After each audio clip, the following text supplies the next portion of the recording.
The goal of the ShareLunker program is to promote bass fishing, to recognize anglers for their amazing catch, and then to improve bass genetics in our reservoirs.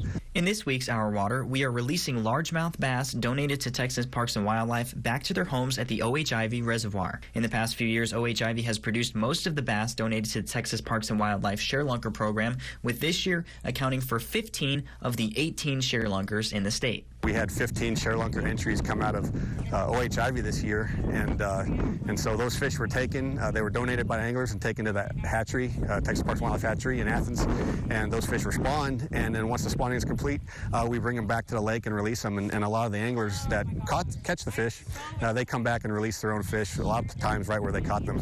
While on the water, we got to tag along with one of the anglers who donated her fish to ShareLunker. I went viral, baby.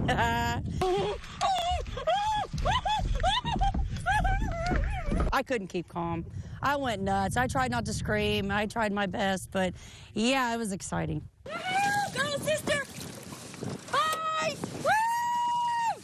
Texas Parks and Wildlife attributes the low water level up to 2018 and the rise since for creating survival of the fittest conditions, leaving the biggest and strongest largemouth bass to flourish in Ivy's water. Back in 2018, when we had a really, really wet fall, this lake was very, very low. And when we caught out of that water, the lake came up over 30 feet, and it just created an incredible amount of space and habitat for the bass.